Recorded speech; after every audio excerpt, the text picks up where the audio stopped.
Women often need gifts for their families.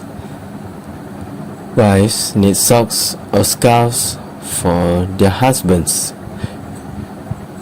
Grandmothers need little jackets for their children's babies. Buying a gift is quick and easy, but making a gift with your own hands takes longer. And if, like Leonard's wife, your hands are old and stiff and crooked with arthritis, perhaps knitting is not the best thing to do. I'll knit a scarf. Yes, I'll knit him a scarf the same color as his eyes. I wait until my niece takes me shopping. I want to buy some wool. I tell her. I want to knit a linen, a scarf. But you don't knit, she says. She looks at my crooked hands and quickly looks away again. And Leonard doesn't go out anymore. But Petra takes me to the wool shop anyway. I want to buy some blue wool, I say to the woman in the shop. The color of my husband's eyes. I touch a ball of blue wool that feels as soft as a bird's feathers. Isn't this a little too fine? Asked the woman in the shop. No, it's just right. Later, tired after my shopping, I lie back in my armchair and have a little sleep. When the car stops outside, I am still half asleep. And in my mind, I see a younger Leonard standing at the door.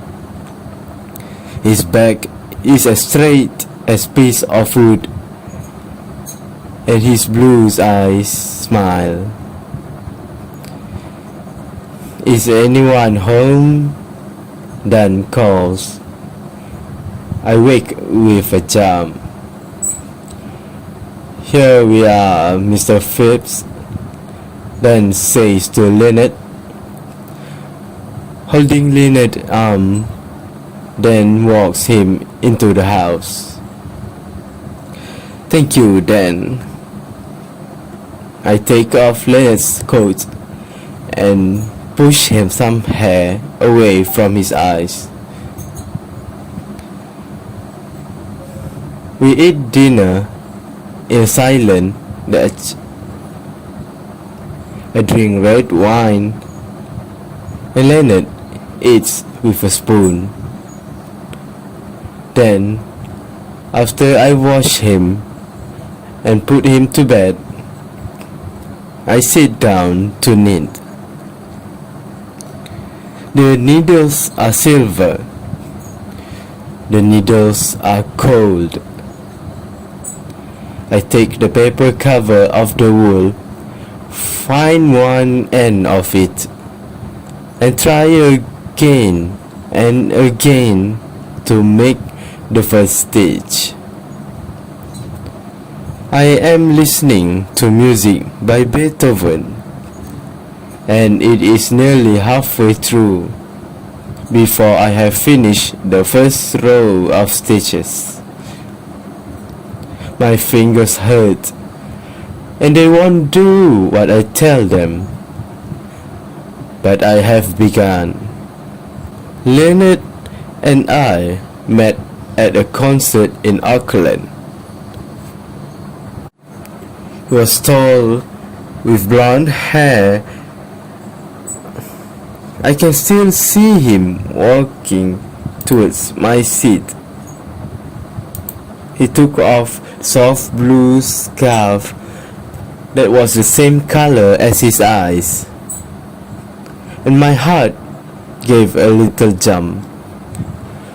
We talked over supper, and I found out where he lived and what he did. "I'm an eye doctor," he said. "Just beginning. No money, but I never miss concerts." I made our first date while we were walking out of the concert building. In those days, men always did the asking, not girls. I don't know if Leonard was surprised at my asking him or not. He never said anything.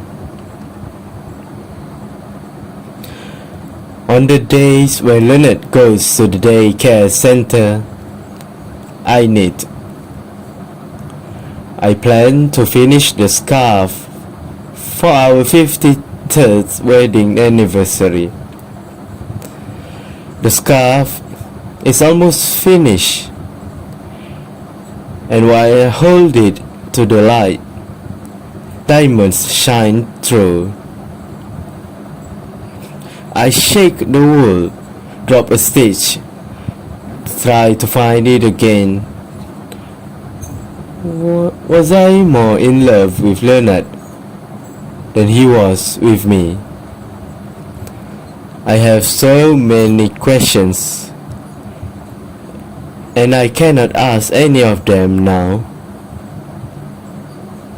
"It's finished," I tell my niece, putting the scarf around my neck. "It looked good," she said, "if you don't look too closely." "Is it a gift?" "Yes, my last." On the morning of our anniversary, I kissed Leonard and gave him the scarf.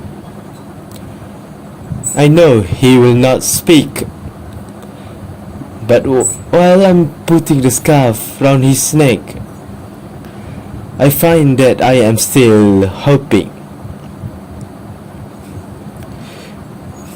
The scarf is as crooked as my fingers. It's full of holes, long thin holes, little round holes. Leonard puts his hand up and touches the wool, and for one short moment, his eyes come alive again. Yes, he wants to tell me. Yes, he wants to say. The scarf is soft. The scarf is blue. The scarf is us.